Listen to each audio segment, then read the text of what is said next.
야고보서 5번째 말씀입니다. 그 사람의 언어가 그 사람의 신앙이다 라는 제목을 가지고 함께 말씀을 나누었으면 좋겠습니다. 여러분, 우리가 하루를 살아가면서 많은 시간을 할애하는 행동들이 있습니다. 어떤 것들이 있습니까? 여러분들에게는 숨을 쉬는 것, 잠을 자는 것, 밥 먹는 것 많이 쓰죠? 또 뭐가 있습니까? 핸드폰 보는 거, 또 공부하는 거. 공부는 아닌 것 같습니다. 네, 또 뭐 있을까요? 그리고 말을 하는 것이 있습니다. 여러분, 그 중에서도 말은 가장 중요한 행위입니다. 왜냐하면 다른 행동들은 타인에게 직접적인 영향을 주지 않는 반면에 말은 자기뿐만 아니라 다른 사람에게도 간접적으로 또는 직접적으로 영향을 주기 때문입니다. 심지어 말에는요, 힘과 능력이 있어요. 말은 사람을 살리기도 하고 죽이기도 합니다. 말은 사람을 행복하게 하기도 하고 불행하게 하기도 하죠. 말은 누군가에게 꿈을 주기도 하고 꿈을 빼앗아 가기도 합니다. 그렇기 때문에 보이지 않는 말, 언어라고 하는 것은 엄청난 힘과 에너지를 가지고 있는 거예요. 여러분, 이처럼 우리는 굉장히 매일마다 많은 이야기를 주고받아요. 문제는 나의 말을 통해서 누군가 상처를 받고 관계가 깨지고 심지어 죄를 짓는 경우들이 일어난다는 거죠. 대부분 여러분 학교나 교회나 직장에서 내가 했던 말 실수 때문에 집에 돌아와서 이불킥을 날렸던 경험들이 있을 거예요. 내가 왜 거기서 그런 이야기를 했지? 내 입이 방정이야. 내가 잘못 말했네. 내가 쏟아낸 말로 인해서 후회했던 경험들이 우리에게 한두 번이 아닐 것입니다. 여러분, 그럼에도 불구하고 우리는 왜 또 똑같은 실수를 하고 있을까요? 그 이유를 오늘 성경이 뭐라고 말합니까? 7절과 8절이에요. 여러 종류의 짐승과 새와 벌레와 바다의 생물은 다 사람이 길들일 수 있고 길들여 왔거니와 혀는 능히 길들일 사람이 없나니 쉬지 아니하는 악이요 죽이는 독이 가득한 것이라. 지금 말과 혀를 동물과 비교하고 있는데 여러 동물들, 새, 벌레, 심지어 바다의 생물까지 어때요? 사람이 전부 길들일 수 있다는 거예요. 여러분, 하나님이 창조하시는 그 창조 세계 안에 있는 동물들을 하나님은 사람에게 다스리고 통치하게 하셨어요. 여러분, 그렇다고 해서 동물을 통제하고 길들이는 일이 쉬운 일입니까? 결코 그렇지 않아요. 그럼에도 불구하고 사육사가 정말 애정을 쏟아붓고 끊임없이 조련을 하면 동물들도 지시대로 행동해요. 여러분, 우리 푸바오 보세요. 푸바오 할아버지 말 얼마나 잘 들어요. 여러분, 강한 독을 가진 코브라 뱀도 피리 부는 주인의 이야기를 따르고요, 거대한 코끼리도 조련사의 지시대로 공을 굴리기도 해요. 심지어 공격성이 강한 곰과 호랑이, 사자까지도 그들이 가지고 있는 강한 동물의 본성을 어때요? 조련을 통해서 통제하고 절제할 수 있다는 거예요. 그런데 아이러니하게도 사람이 쉽게 통제하지 못하는 것, 길들이지 못하는 것이 있다는 거예요. 성경이 뭐라고 말합니까? 우리 몸에 있는 혀라고 하는 이 작은 부위죠. 작은 부위. 초대교회 당시에 스토아 철학자들은 인간의 이성을 통해서, 인간의 이성적인 그 훈련을 통해서 사람이 가지고 있는 감각과 욕망들을 통제하고 절제할 수 있다고 생각했어요. 당연히 이성을 통해서도 언어가 통제된다고 믿었어요. 여러분, 그렇다면 스토아 철학자들이 이야기하고 있는 대로 나의 고도화된 이성으로 말미암아 언어가 통제가 됩니까? 우리가 이 땅의 현실을 살아가면서 경험하는 게 뭐예요? 내가 아무리 고도화된 이성을 발휘한다 할지라도 나의 언어가 잘 통제되지 않는 것들을 우리의 삶의 현실에서 경험하게 되더라는 거예요. 왜 그럴까요? 여러분, 인간의 죄된 본성, 그 부패가 우리가 사용하고 있는 마음과 언어에도 깊은 영향을 미치기 때문이에요. 우리가 죄인이기 때문에 우리 안에 죄된 마음과 중심과 언어가 있기 때문이에요. 예전에 한 공익 광고에서 아름다운 우리말이라고 하는 CF가 있었어요. 내용은 여기저기서 친구들끼리 막 신나게 막 이야기를 하는 거예요. 그런데 지금부터 욕설이나 은어를 사용하지 않고 이야기하세요라는 미션을 주는 거예요. 어떤 일이 벌어졌을까요? 다들 말을 못하는 거예요. 그러니까 말이지 그게 말이지, 여러분, 단적이지만 사실 우리가 사용하는 그 언어 속에서는 너무나 깊이 잘못된 언어와 죄악된 언어와 부정적 언어들이 뿌리 내리고 있다는 거예요. 제가 이번 주에 홈플러스에 갔는데 엘리베이터 안에서 한 남자가 친구에게 굉장히 심한 욕설을 써가면서 이야기를 하는 거예요. 제가 볼 때는 그게 그냥 평상시 언어 같아요. 그런데 저한테 하는 이야기가 아님에도 불구하고 듣는 제가 얼마나 불편하던지요. 아주 잠깐의 이야기지만 그 이야기를 통해서 이 사람의 성품이 어떨지가 짐작이 가더라는 거죠. 그렇다면 여러분, 여러분의 언어 생활은 어떻습니까? 우리가 세상에 믿지 않는 사람들처럼 심각한 욕설을 쓰진 않겠지만 우리의 언어 속에서도 비난과 비방과 질투와 투기와 판단과 정죄와 불순종과 같은 죄악의 언어들이 있어요. 먼저는 이 사실을 인정하고 받아들여야 돼요. 나의 언어 속에 죄악된 요소들이 있는 것, 부정적인 언어들이 있는 것과 마주해야 돼요. 아까 이야기했잖아요. 왜 우리가 이런 언어를 쓸 수밖에 없습니까? 우리 안에 죄된 본성이 있고 이 세상이 타락했고 이 세상이 죄로 물들어 있기 때문에 우리가 살아가는 그 세상에서 우리가 영향을 받지 않을 수가 없더라는 거죠. 여러분, 이 깨달음은 우리가 구원의 은혜가 얼마나 필요한 존재인지를 오히려 받아들이게 하는 영적인 발돋움이 되는 거예요. 나의 언어만 내가 정확하게 인정해도 하나님, 제가 죄인이네요. 하나님, 제가 정말 은혜가 필요하네요. 하나님, 제가 정말 복음이 필요하네요. 하나님, 제가 정말 예수 그리스도가 필요하다는 마음을 우리가 가질 수밖에 없다라는 거예요. 그렇기에 나의 언어 생활의 그 본 모습과 마주하는 일을 회피하지 마세요. 정직함으로 자신의 연약함과 부족함을 인정하고 고백할 수 있는 청년들이 되기를 소망합니다. 그렇다면 우리의 혀가 길들이기 어렵다고 해서 그냥 이렇게 살아야 됩니까? 아니요. 혀를 길들이는 것이 완전히 불가능한 일이라면 굳이 성경에 기록할 필요가 없어요. 야고보가 우리의 언어 생활을 지적하면서 오늘 이 말씀을 전하는 것은 성도들의 언어가, 그리스도인들의 언어가 변화되길 원하기 때문이에요. 하나님이 그것을 지금 초대교회 공동체와 우리에게 말씀하고 계신 것이죠. 이것이 비록 하루아침에 변화되는 것이 너무나 어렵기 때문에, 이것을 길들이는 것이 쉽지 않기 때문에 많은 인내와 자기 포기와 반복 훈련이 있어야 되기 때문에 성경은 그것이 길들이기가 어렵다고 이야기하는 거예요. 즉, 성경의 의도는 뭡니까? 성도들이, 정말 예수 그리스도를 믿는 하나님의 백성들이 언어 생활의 훈련이 되어야 한다라는 거죠. 야고보는 지금 성도들에게 언어 생활을 훈련시키면서 먼저는 언어의 힘과 능력에 대해서 몇 가지 비유로 설명해요. 먼저 3절입니다. 우리가 말들의 입에 재갈을 물리는 것은 우리에게 순종하게 하려고 그 온몸을 제어하는 것이라. 여러분, 지금 우리의 말과 언어를 뭐랑 비유하고 있습니까? 말들의 입에 물리는 재갈과 비교하고 있어요. 재갈은 말의 입에 물리는 작은 쇠막대기입니다. 보통 그리고 여기에 뭘 묶습니까? 고삐를 연결시켜요. 그러면 제 아무리 사납고 험악한 야생말도 힘을 제어할 수 있고 방향을 조절할 수가 있어요. 나아가 또 4절에는 한 가지 비유를 더 들고 있습니다. 또 배를 보라, 그렇게 크고 광풍에 밀려가는 것들을 지극히 작은 키로서 사공의 뜻대로 운행하나니. 이번에는 배를 비유로 설명하죠. 엄청나게 큰 배가 있다. 그리고 이 배가 바다 위에서 거대한 광풍을 만났다는 거예요. 여러분, 이 거대한 광풍 속에서 이 배를 지탱하는 것이 무엇입니까? 이 배 안에 타고 있는 선주가 잡고 있는 아주 작은 배의 키라는 거예요. 이 키를 통해서 방향을 움직이고 거대한 배를 움직이게 됩니다. 여러분, 성경이 이 비유를 통해서 우리에게 가르쳐주고 싶은 사실이 뭘까요? 여러분, 지금 재갈과 이 배의 키를 통해서 가르쳐주고 싶은 게 뭐예요?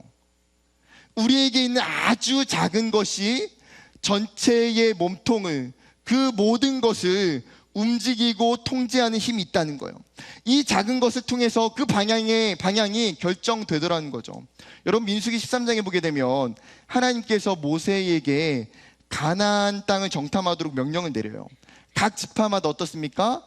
한 사람씩 정탐꾼을 뽑아서 12명이 모였어요. 그리고 가나안 땅에 들어가서 그들은 40일 동안 가나안 땅을 정탐하게 됩니다. 40일이 다 지난 후에 돌아와서 가데스에서 정탐의 보고를 해요. 그리고 12명의 정탐꾼들이 공통적으로 이야기하고 있는 것이 무엇입니까? 이 가나안 땅은 정말 젖과 꿀이 흐르는 땅이고 이 땅의 열매와 이 땅의 과일들은 굉장히 풍요롭다. 그리고 이 땅에 있는 성읍들은 굉장히 견고하다는 거예요. 그게 공통점이에요. 그런데 그 뒤에 이야기가 나뉘어지게 돼요. 10명의 정탐꾼들은 그 뒤에 뭐라고 이야기합니까? 그 땅의 주민들이 너무나 강하고 그 성읍이 견고하기 때문에 우리가 가나안 백성들과 싸워서 이길 수 없다는 거예요. 그런데 여호수아와 갈렙 이 두 명의 정탐꾼은 반대의 의견을 제시해요. 이 땅은 하나님이 우리에게 주신 땅이고 그들은 우리의 먹이고 우리가 이 전쟁에서 승리할 수 있다는 거예요. 그런데 이스라엘 백성들이 이 정탐꾼들의 보고를 듣고 나서 어떻게 반응합니까? 누구의 이야기를 들어요?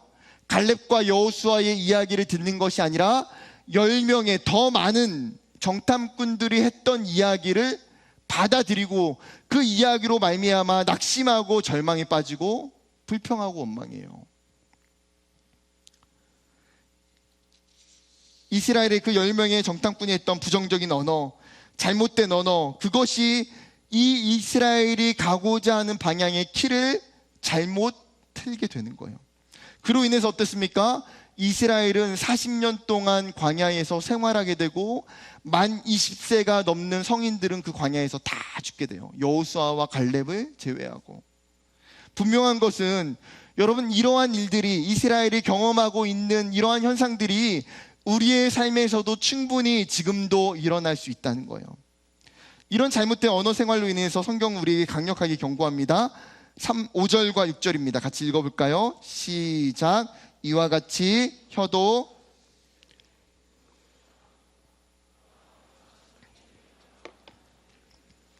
혀는 곧 불이요 불의의 세계라. 혀는 우리 지체 중에서 온몸을 더럽히고 삶의 수레바퀴를 불사르나니 그 사라는 것이 지옥 불에서 나느니라. 지금 혀가 가지고 있는, 말이 가지고 있는 특징을 이제는 뭘로 비유합니까? 불로 비유하고 있어요. 불로. 왜 혀를 불로 묘사하고 있습니까? 불이 가지고 있는 파괴력, 악영향이 혀와 비슷하기 때문이에요. 나의 죄악된 언어로 이제는 내가 아니라 타인에게 깊은 상처를 주거나 타인의 인생도 불사를 수 있다는 거예요. 그렇게 혀를 뭐라고 말합니까? 쉬지 않는 악, 죽이는 독이 가득하다. 여러분, 사람이 독이 있는 뱀에게 물리면 죽는 것처럼 파괴적인 언어에 그 사람이 물리면 죽는다는 거죠. 로마서 3장에도 동일한 내용을 언급합니다. 3장 13절과 14절. 그들의 목구멍은 열린 무덤이요 그 혀로 속임을 일삼으며 그 입술에는 독사의 독이 있고 그 입에는 저주와 악독이 가득하고. 여러분, 하나님을 모르는 죄인들의 특징은 무엇입니까? 지금 그들의 입에는 독사의 독이 있고 저주와 독설이 가득하다는 거예요. 여러분, 어떤 면에서 우리의 신체 중에 가장 무서운 공격 무기는 손과 발이 아니에요. 혀예요, 혀. 여러분, 우리가 손과 발로 다른 누군가를 때렸다고 쳐보세요. 그 사람이 멍이 들었어요? 아니면 그 사람이 부러졌어요? 그러면 멍이 든 거는 몇 주면 사라져요. 부러진 것 몇 달이면 사라져요. 그런데 언어폭력의 상처는 때로는 5년이 지나도 10년이 지나도 사라지지가 않고 회복이 쉽지가 않아요. 성경이 이 야고보를 통하여서 지금 이 초대교회 공동체 성도들의 삶을 보니까 이런 일들이 수없이 일어나더라는 거예요. 그렇기 때문에 이러한 행동의 결과로 지금 성경이 뭐라고 말합니까? 지옥불이라고 표현해요. 지옥불. 그렇게 되는 삶이 결국은 지옥불과 같다는 거예요. 그 인생이. 그런데 신기한 것은 지옥을 영어로 이야기하는 헬이라고 하는 단어를 쓰지 않고 게헤나라는 단어를 써요. 이 게헤나라는 단어는 지역 이름이에요. 사실 지도를 보면 예루살렘 그 성벽의 남쪽에 위치한 흰놈 골짜기라고 하는 지역이 있어요. 이 명칭이거든요. 이곳은 예루살렘에서 사는 사람들이 온갖 쓰레기와 오물을 버리는 쓰레기 매립장이고 소각장이에요. 즉 이곳에 쓰레기를 다 버리고 나서 불로 소각을 시키죠. 그러면 엄청난 불기둥이 위로 올라오면서 연기와 지독한 악취가 진동하게 돼요.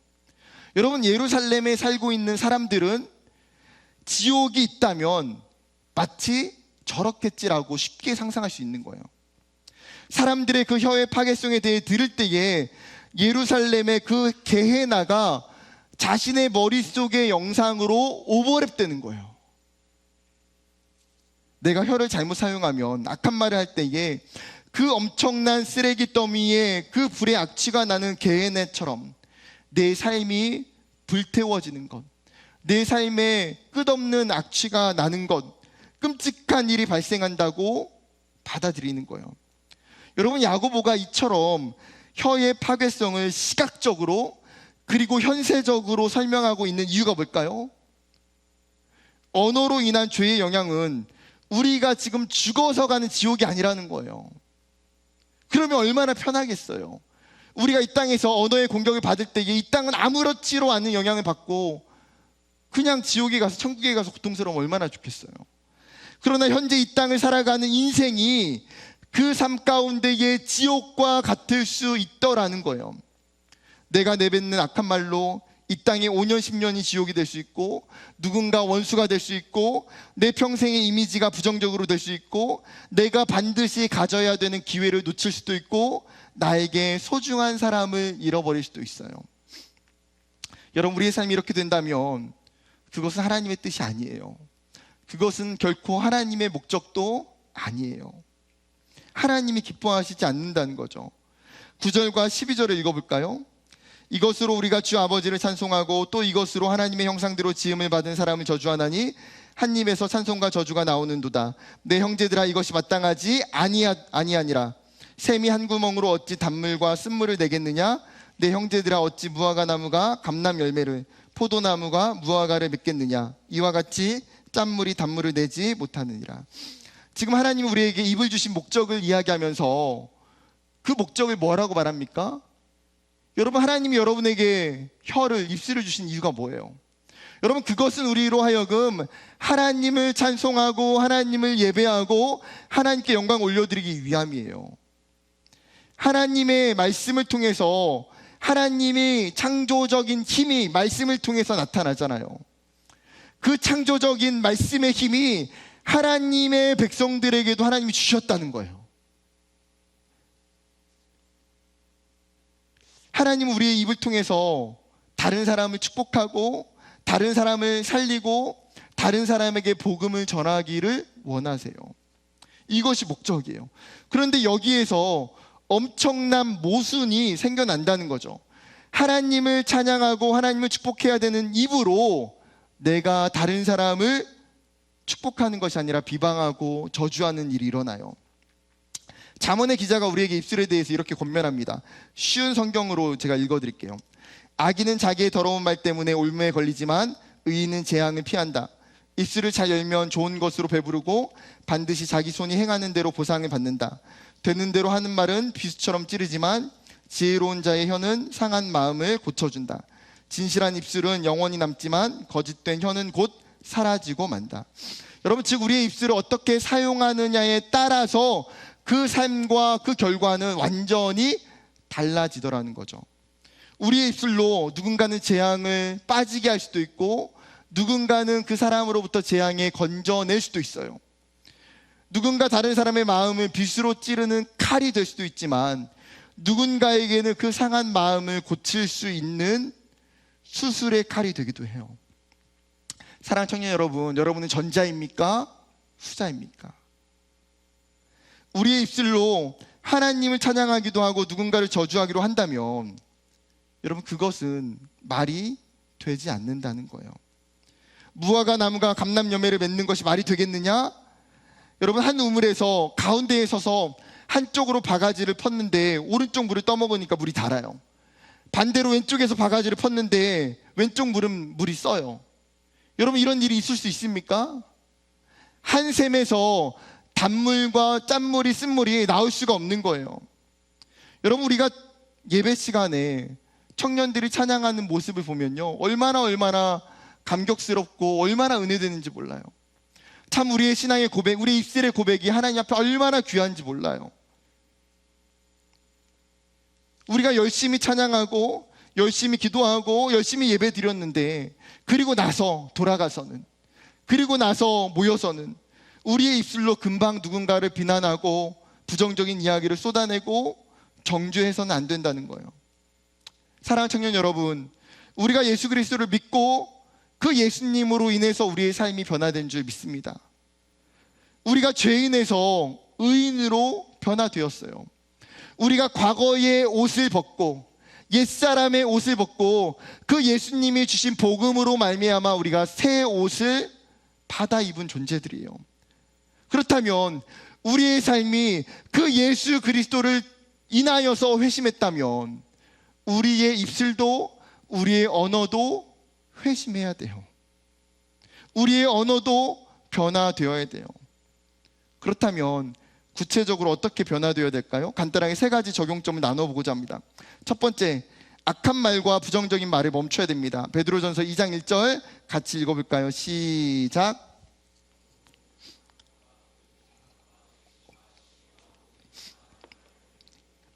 여러분, 가장 먼저 언어가 변화되기 위해서는 우리가 해야 될 일은 뭘까요? 버리는 거예요.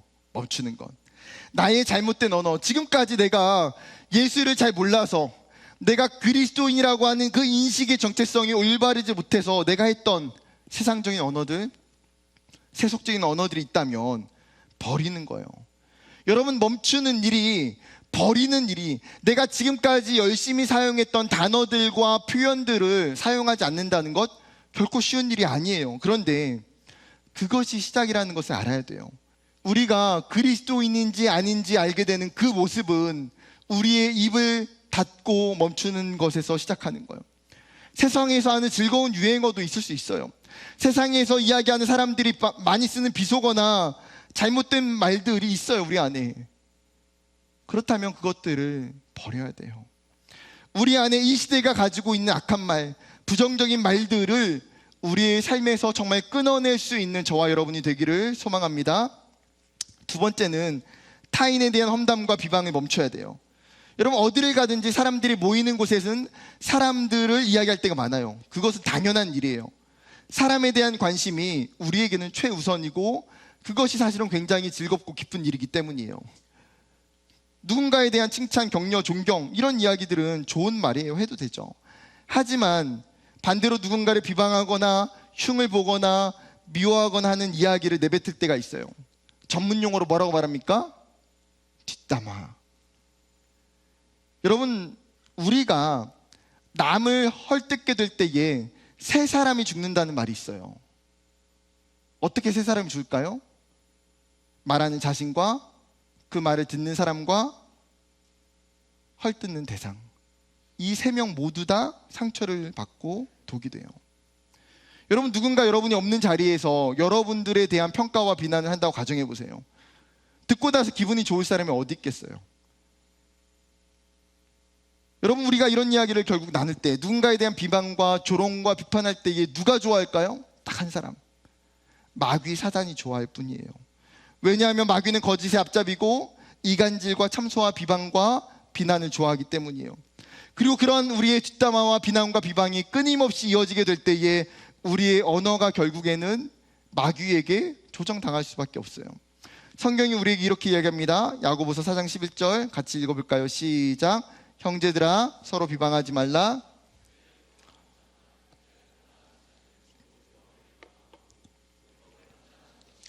내가 만일 율법을 판단하면 율법의 준행자가 아니요 재판관이로다. 여러분, 성경이 너무나 명확하게 형제에 대해서 비방하지 말라, 금지예요. 금지.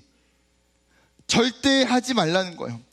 그렇기 때문에 직장이고 학교고 교회에서 다른 사람을 험담하지 않고, 때로는 친구가, 때로는 직장의 동료들이 그런 이야기를 할 때에 그 자리를 빨리 털고 일어나야 돼요. 아니요, 그 자리에 있다면 주제를 전환시켜야 돼요. 그것이 세상을 향한 그리스도인의 책임이고 역할인 줄 믿습니다. 세 번째, 마지막, 여러분의 입술로 하나님을 찬양하고 감사하고 다른 사람을 축복하는 혀로 사용해야 돼요. 시편 말씀과 베드로전서 말씀이에요.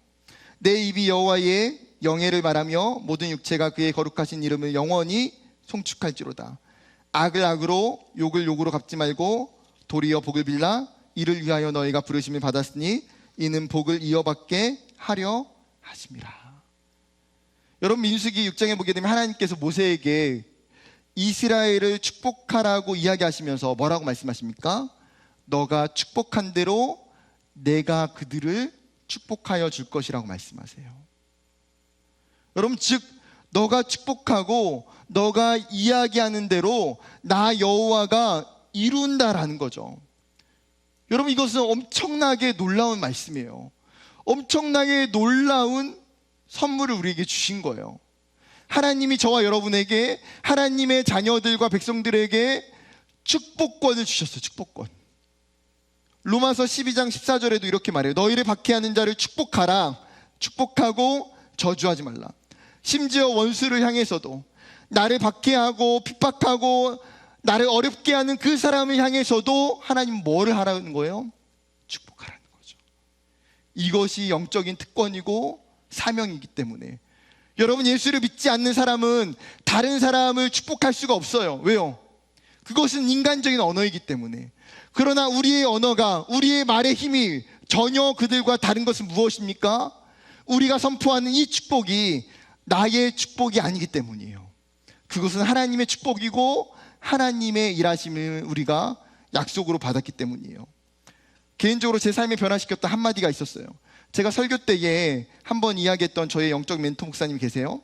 강원도 원주에서 제가 그 목사님 만나기 위해서 21살, 22살 때 원주를 토요일마다 거의 매주 1년 반을 다녔어요. 그냥 가서 풀 뜯고 청소하고 벽들 나르고 그런 일이 전부예요. 자기 교회 성도도 아닌 21살이 매주 와서 그냥 이것저것 하는 거 보니까 목사님 입장에서는 기특하고 신기해 하셨던 것 같아요. 어느 날 목사님 저에게 그러시는 거예요. 기도야, 내가 보니까 너는 떡잎이 남다른 애야. 기도야, 내가 보니 넌 떡잎이 남다른 애야. 이 한마디가 제 가슴에 깊이 박혔어요. 여러분, 21살의 저는 그 당시에 잘하는 것도 없고요, 믿음도 없고요, 공부도 못하고요, 부족한 인생이었어요. 저 스스로도 저에 대한 믿음과 기대가 별로 없어요.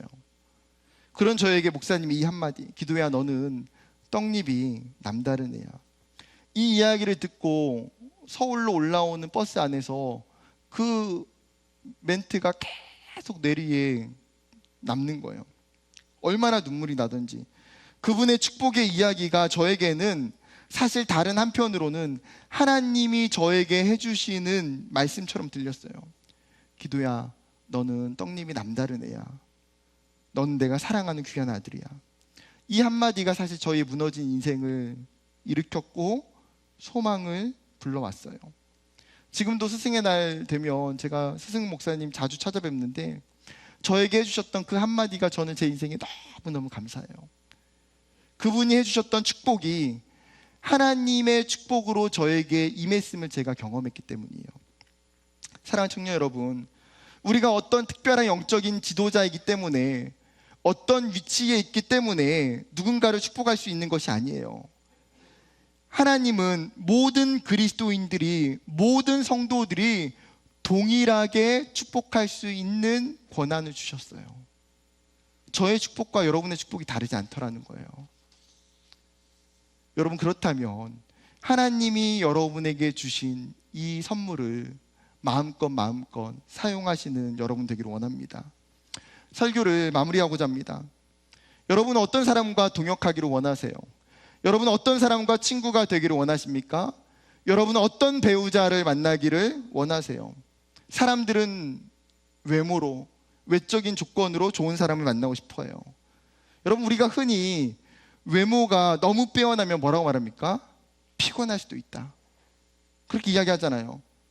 그래서 이제 여러분들은 어떻습니까? 다른 사람 안 피곤하기 위해서 안 꾸미죠. 이렇게 그냥 얼굴도 민주주의적으로 우리가 살고, 여러분 그 정도로 우리가 배려하지 않아도 돼요. 네, 그 정도로 배려하지 않아도 돼요. 아무튼 뭐 외모가 빼어나면 피곤할 수 있어요. 그렇다고 외모가 안 빼어나면 더 피곤할 수도 있어요, 사실은. 네. 외모가 중요한 게 아니에요. 깊이 생각해 보면 여러분, 우리가 원하는 사람은, 우리가 만나야 되는 사람은요, 말이 예쁜 사람이에요. 말이 예쁜 사람. 사랑하는 여러분, 말을 예쁘게 하는 사람 옆에 있으면요, 즐겁고 행복하고 힘이 나요. 성경은 말을 통제할 수 있는 사람이 뭐라고 말합니까? 온전한 사람이라고. 온전한 사람. 3장 2절이에요. 우리가 다 실수가 많으니 만일 말에 실수가 없는 자라면 곧 온전한 사람이라. 능히 온몸도 굴레 씌우리라.